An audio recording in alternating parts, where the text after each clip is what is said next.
Tu es prof de musique et ton élève ne pratique pas entre les cours, je vais te donner quelques astuces pour aborder ta situation autrement. Salut, je m'appelle Mickaël, je suis compositeur et formateur et je vais t'aider à débloquer ta situation avec ton élève.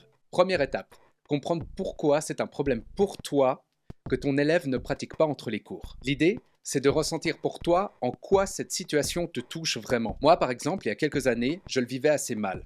J'avais peur que le manque de progrès de mes élèves donne l'impression de moi que je n'étais pas un bon prof. Je t'invite à te poser cette question. Qu'est-ce qui me dérange vraiment dans cette situation? Voici quelques pistes. Peut-être que ça te frustre de voir ton élève ne pas exploiter son potentiel. Ou que tu aimerais simplement voir ton élève progresser plus vite. Dans ces cas-là, ce n'est pas ton élève qui te frustre, mais c'est l'image ou la projection que tu te fais de lui ou d'elle. En réalité, et ne l'oublie pas, c'est ton élève qui est responsable de sa progression. Rien que de prendre conscience de ça, peut-être que tu te sens déjà beaucoup plus serein ou sereine.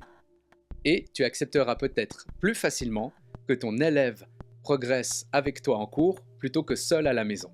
Est-ce que son manque de pratique casse ta dynamique de cours? Moi-même, même si je n'ai jamais suivi un programme rigide, ça me dérangeait que mes élèves n'arrivent pas avec les acquis que j'attendais.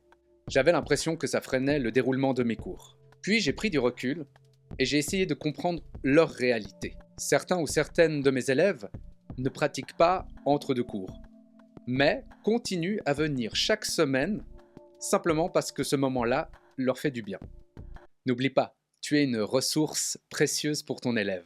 Tu es extérieur à sa famille, tu es extérieur à son travail, à ses soucis. Ce temps avec toi est un espace à part, rien que pour elle ou lui.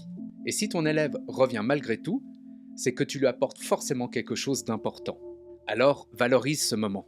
Quand je me retrouve avec mon élève qui ne pratique pas, je considère que chaque séance doit être complète en elle-même. La contrepartie, c'est que ça demande de l'adaptabilité et un bon sens de l'improvisation. Voici comment t'aider. 2 questions à poser en début de cours. Une astuce qui m'aide beaucoup, je commence toujours mes cours en posant ces 2 questions. Comment te sens-tu aujourd'hui? Dans quelle humeur es-tu? Quelle est ton énergie? Et avec quoi aimerais-tu repartir de ce cours? Ces 2 questions m'aident à ajuster le rythme et à clarifier l'objectif du cours. Voici un exemple. Alors, tu es plutôt dans quelle humeur, quelle énergie aujourd'hui? Je suis fatigué, j'ai de la peine à me concentrer. Ouais, j'ai besoin d'un truc facile, quoi. Ok. Tu aimerais repartir avec quelque chose de spécifique de ce cours? Non, non, j'ai juste envie de me faire du bien. Ok. Alors, j'ai 2 idées à te proposer. Soit on apprend un nouveau morceau, assez simple, et on se concentre vraiment sur la pose de son et le plaisir de poser le son. Sinon, on peut travailler l'improvisation avec une gamme pentatonique et vraiment se focaliser sur la créativité. Ouais, un nouveau morceau, pourquoi pas, ouais. Ouais, ok. Voilà, c'est tout pour aujourd'hui. Si ça t'a parlé, pense à t'abonner et à laisser un commentaire. Raconte-moi ton expérience ou pose-moi tes questions, je me ferai un plaisir de te répondre. Continue à t'éclater en transmettant ta passion et on se revoit bientôt. Ciao, ciao.